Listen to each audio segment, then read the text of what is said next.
colonial question still remains, that land is still controlled by whites of German origin. And I hope that the administration of President Netumbo Nandi-Ndaitwah is going to deal with that question of land, which is a historical burden which must be borne by the Germans specifically. And I hope that proper reparations will be made to the people of Namibia and land will be redistributed as was contemplated by the founders of Namibia. That is to say, Sam Nujoma.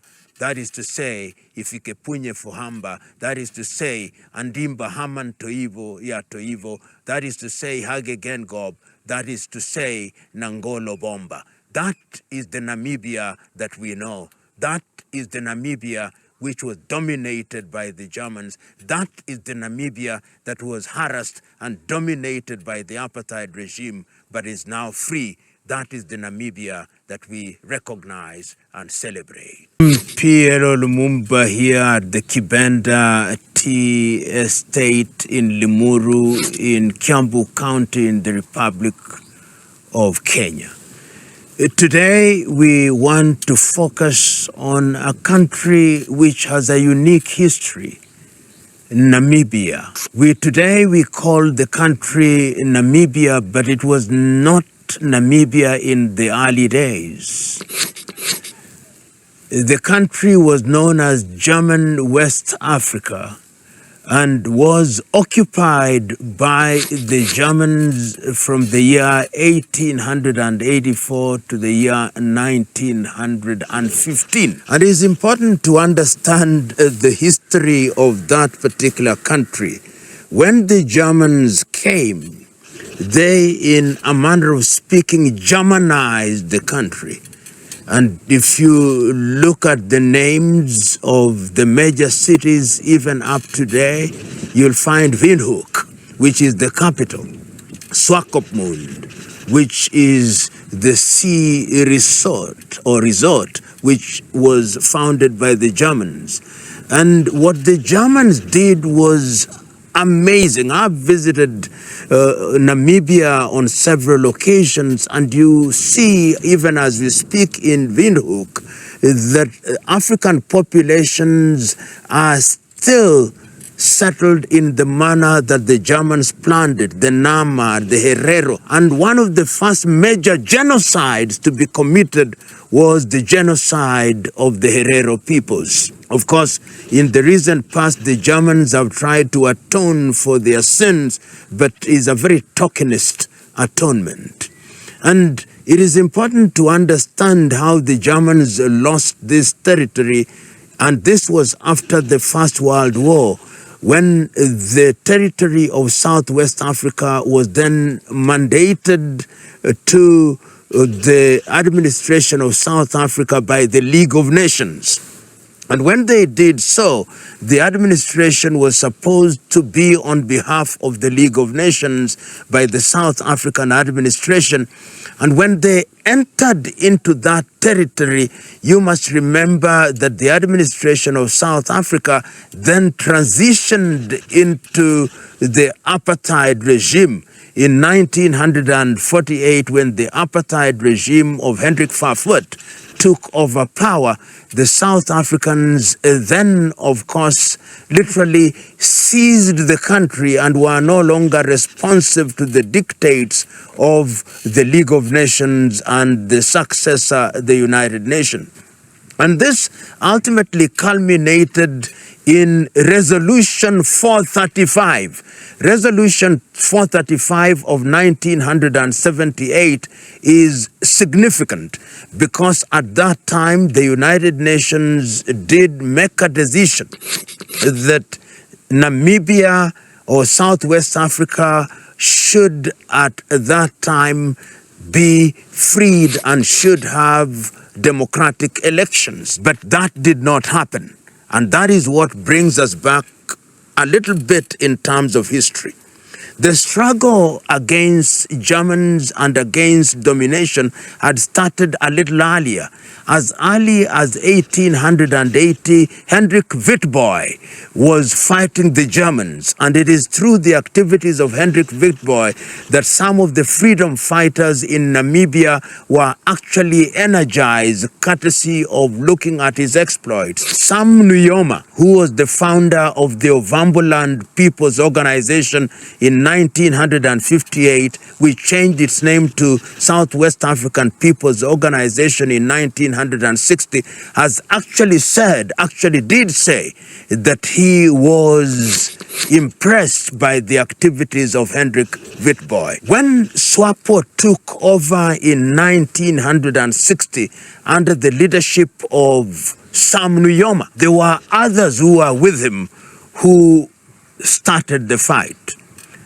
Individuals such as Andimba Haman Toivo Yatoivo, who was himself imprisoned under the Terrorism Act in 1966 and spent nearly 16 years in Robben Island together with Nelson Rolihlahla Mandela. Sam Nujoma himself, of course, was exiled and went to Zambia and Tanzania and ultimately to West Africa.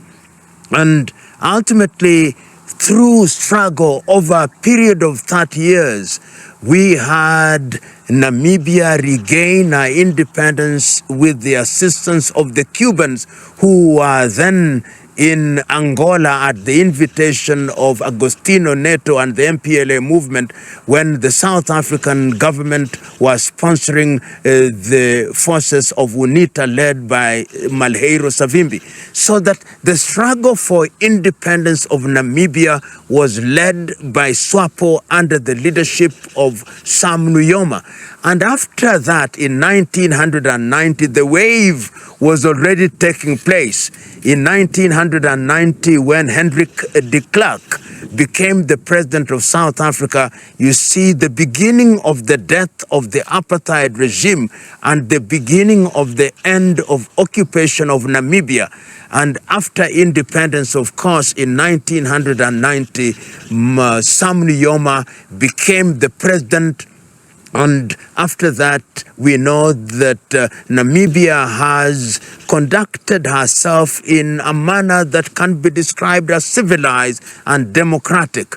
The stalwarts who are in the bush were the ones who have remained in power, with Sam Nujoma being succeeded by Hifikepunye Pohamba, who was himself in the bush with him, who succeeded by Hage Geingob, who was in the bush with him, and of course succeeded after Geingob died in the year 2024 by Nangolo Mbomba. And we have seen the election of the first woman who was herself in the bush, Netumbo Nandi Ndaitwah, who is the current president of Namibia. And we can indeed say that Namibia is a country that has demonstrated that power can be exercised in a civilized manner.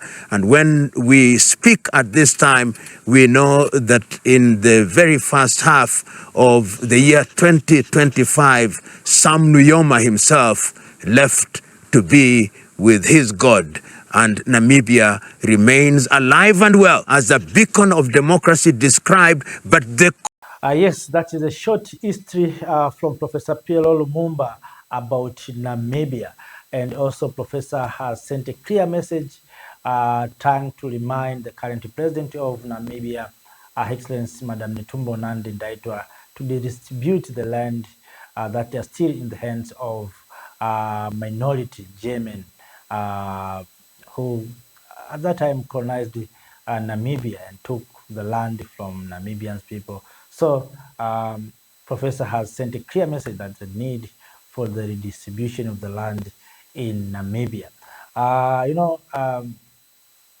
In some countries, especially the southern part of the continent, I'm talking about South Africa, Namibia itself. If you come to Zimbabwe, of course, Zimbabwe right now, they have Zimbabweans took the land. But these two countries, I mean Namibia and South Africa, large percentage of the land is still controlled by white minority, while the majority of Africans still don't have the land. And of course, you can say they have the land, but if you look, for instance, Namibia, uh, Namibia has desert. So in the area where there's a desert, that area where Africans pushed it to go there, but the area with fertile land and conducive for production still in the hands of white people, German. And so we need also Africans to benefit from our land, because we cannot talk about industrialization, we cannot talk about mining, we cannot talk about um, feeding ourselves if we don't own the land. And that's why you see many times leaders talking about Africans, we need to feed ourselves. And it looks like Africans sometimes we're importing food. No, we are not importing because sometimes we lack. No, it's because the land is in the hands of minority, and those minorities are the ones who are importing also food to sell to us. They're making business. So they're holding our land that we can use to produce our own food. And yet, the same people who are holding our land are the ones who are importing food to sell to us. So they have holding our land, and then they're taking money from us. So that things must come to an end. And that's why I think the Professor has started that issue. So, kings and queens, it's our hope that the current president of Namibia, Madam President Netumbo Nandi Ndaitwah, will take a light decision, uh, taking back the land and distributing equally to other people. I was listening one day the issue of South Africa, that white minority are not ready to surrender the land, and tried to. Of course, they started by claiming that they want their own independence country after South Africa came with the idea of sharing the land. After failing that, of course, they're still fighting to have their own country. They tried to consult America by using Donald Trump, trying to push South Africa to give up the land. But all in all, the issue of the land, you are talking about the life of the people, because land has almost everything. If you talk about land, you are talking about life. You talk about water, water is in the land. You talk about minerals, you're talking about investment, you're talking about food, you're talking about environment.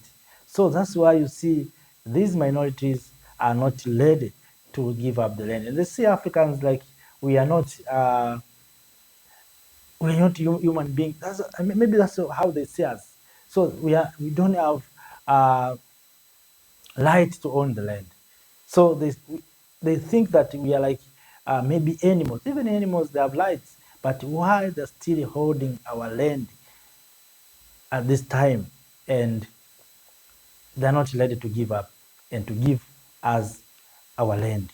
So I think that is also the issue that Africans are still fighting in some parts of this continent.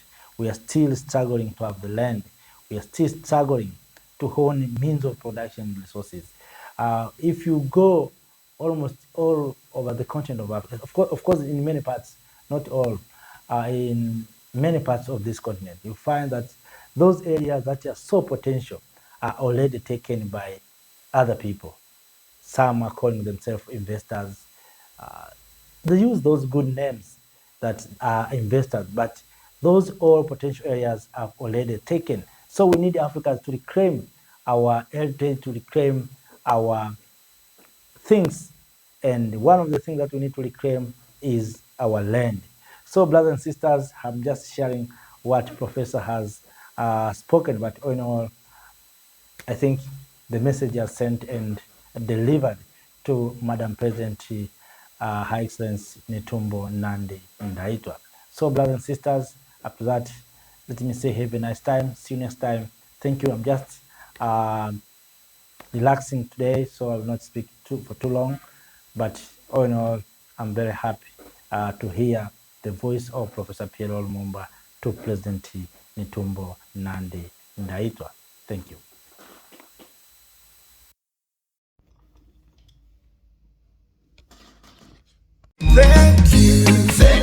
Africa, Mama Africa. Oh, yeah. You make Africa great. Thank you, Africa. Thank you, Africa.